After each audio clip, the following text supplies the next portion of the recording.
At dahil sobrang trending na nga ng ating mga gawa dito sa Salon by Marian Libiran, guys, ito na naman, mayroon naman tayong ulit na gagawin na buhok, papagandahin dahil nga guys, ayan, chinecheck ko yung kanyang buhok, ayan, try na nga yung kanyang previous ribbon. Sabi ko nga, ni-ribbon po ba ito ma'am? Parang hindi siyang na-ribbon. So buhagag pa din yung dati niyang ribbon, para siyang nag-frizzy, ganyan guys, hindi siya masyadong na-straight.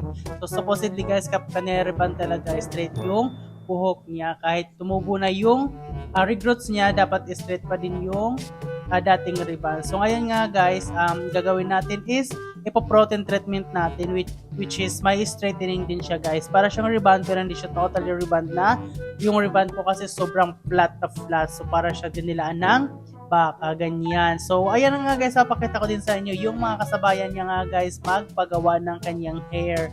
So ito nga guys ay maaga pa nga dito, which is alas 8 pa nga lang, at talaga naman guys inumpisahan na nga natin ang kanyang buhok pa gandahin. At ito na nga guys, diba, nakikita niyo naman, nire-roots ko na nga siya, niroots-towin ko na. After nga nun guys ay syempre i-blower natin pagkatapos magbanlaw. Blower natin siya ng 100% dry para guys plancha natin siya ng maayos. At syempre guys, mahaba-habang proseso nga ito dahil nga yung kanyang buhok guys ay napakakapal, at saka syempre guys kulot din ang kanyang hair. Kaya naman guys ay inaayos talaga natin ang pagpaplansya sa kanya, ganyan, talagang mabusisi yung pagpaplansya natin sa kanya dahil papagandahin nga talaga natin ang kanyang buhok. Talaga naman guys, dito sa Salon by Marian Libiran, napakadami nang nagpapagawa at napakadami ng mga satisfied client natin.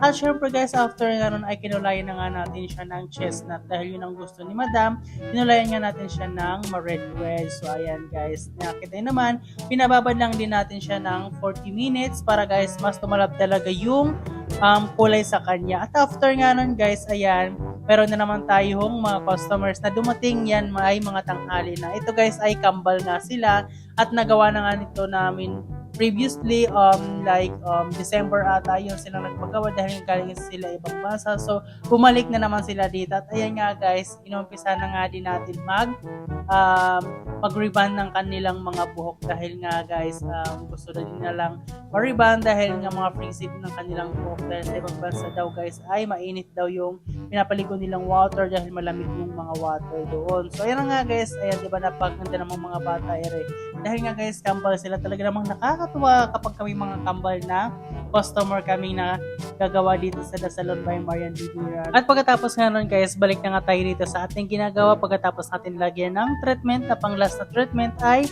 paplansyahin na nga din ulit natin siya guys. Pagkatapos magbanlaw, syempre guys, babanlawan muna natin at saka paplansyahin natin siya ng bonggang-bongga. At ito na nga guys yung result, talaga namang napakaganda ng kanyang hair.